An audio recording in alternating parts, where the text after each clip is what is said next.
Hello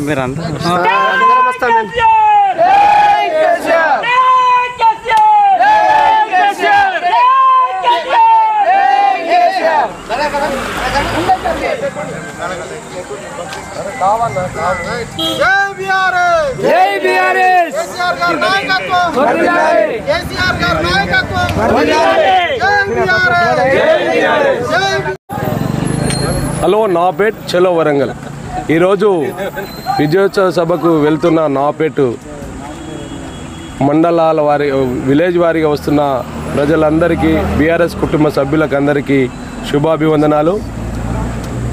ఈరోజు ఒక పండుగ ప్రతి పల్లెలో కూడా ఒక పండుగ వాతావరణం ఏర్పడ్డది. ఎందుకంటే రావణ కాష్టం అయితే ఏ విధంగా అయితే రామరాజ్యం ఏ విధంగా ఉంటుండేనో ఈరోజు కాంగ్రెస్ ప్రభుత్వం పరిపాలన ఆ విధంగా ఉంది. కాబట్టి కేసీఆర్ను చూడడానికి తండోపతండాలుగా స్వచ్ఛందంగా జనాలు కదిలి వస్తున్నారు. ఈరోజు అవ్వతాతలు అంటున్నారు, బిడ్డ మేము కూడా వస్తాం, కేసీఆర్ను చూడక చాలా రోజులాయే, మేము కూడా ఒకసారి చూస్తాం బిడ్డ, ఆయన పరిపాలన బాగుండే, వాళ్ళకు సమయానికి పింఛన్ వస్తుండే, రైతులకు రుణమాఫీ వస్తుండే, ఇవన్నీ నెమరేసుకుంటూ ప్రజలు ఆయనను చాలా ఎదురుచూపులుగా చూస్తున్నారు. ఈరోజు ఈ సభతోటి కాంగ్రెస్ ప్రభుత్వంకు ఒక మెసేజ్ వెళ్తుంది. ఎందుకనంటే మేమేం చేయలేము, ఈరోజు ప్రతిపక్ష పార్టీ గట్టిగా ఉంది కాబట్టి ఎప్పుడైనా ఏదైనా జరగవచ్చనే సంకేతం వెళ్ళింది. ఇప్పటికే రేవంత్ రెడ్డికి భయం పట్టుకుంది. రేపు రాబోయే రోజుల్లో నాపేట్ మండల్లో ఈ వచ్చే జనాన్ని చూస్తే ఆల్రెడీ స్థానిక నాయకులకు కూడా అర్థమవుతుంది. రేపు జరగబోయే స్థానిక సంస్థల్లో సర్పంచ్ ఎలక్షన్లో కానీ, ఎంపీటీసీ ఎలక్షన్లో కానీ, జెడ్పీటీసీ ఎలక్షన్లో కానీ బీఆర్ఎస్ పార్టీ జెండా ఎగరేయడం ఖాయమనంగా మేము భావిస్తున్నాం. మున్ముందు కూడా తెలంగాణలో బీఆర్ఎస్ పార్టీ అధికారం అని భావిస్తూ ఈ కార్యక్రమానికి విచ్చేసిన మా బీఆర్ఎస్ పార్టీ కుటుంబ సభ్యులు అందరికీ పేరు పేరున నమస్కారాలు తెలియజేస్తున్నా. జై తెలంగాణ. సబితమ్మ గారి నాయకత్వం, కేసీఆర్ గారి నాయకత్వం, జై తెలంగాణ. జోహార్ జోహార్ జోహార్. ఈరోజు బీఆర్ఎస్ పార్టీ 25 వసంతాలు పూర్తి చేసుకుంటున్న సందర్భంగా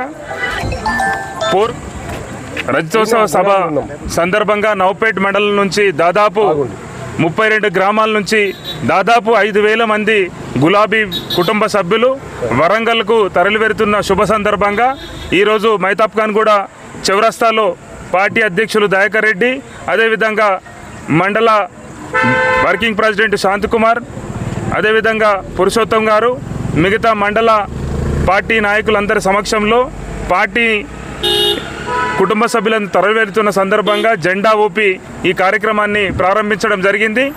వరంగల్లో ఈరోజు కేసీఆర్ గారి మాటలు యావత్ తెలంగాణ ప్రజలు, అదేవిధంగా ఆయన అభిమానులు, బీఆర్ఎస్ పార్టీ కుటుంబ సభ్యులు, యావత్ తెలంగాణ ప్రజలు అందరూ కూడా ఈ దేశ రాజకీయాలను ప్రభావితం చేసినటువంటి నాయకుడు, 14 సంవత్సరాలు సుదీర్ఘ పోరాటాన్ని చేసి తెలంగాణ రాష్ట్రాన్ని సాధించినటువంటి నాయకుడు, 10 ఏళ్ళు ఈ రాష్ట్రానికి ముఖ్యమంత్రి అయినటువంటి నాయకుడు, ఈరోజు ప్రతిపక్ష నాయకుడి హోదాలో ప్రజల పక్షమై ప్రజల తరపున ఈరోజు పోరాడుతున్నటువంటి నాయకుడు, ప్రజల తరపున గొంతు వినిపించడానికి 17 నెలల కాంగ్రెసు పాలన ఈరోజు ప్రజలను ఇబ్బంది పెడుతున్నటువంటి పరిస్థితులలో ప్రజలకు నేనున్నాను, బీఆర్ఎస్ పార్టీ ఉంది, భరోసా అంటే అని చెప్పేసి భరోసా ఇవ్వడానికి ఈరోజు వస్తున్నటువంటి నాయకుడిని చూడడానికి, ఆయన మాటలు వినడానికి యావత్ తెలంగాణ ఈరోజు పల్లెలు పట్టణాలన్నీ తరలి వస్తున్న సందర్భంగా అందరూ కూడా మీ ఇండ్ల నుంచి ఎంత క్షేమంగా అయితే సభకు వస్తున్నారో అంతే క్షేమంగా తిరిగి ఇంటికి చేరుకోవాలని చెప్పేసి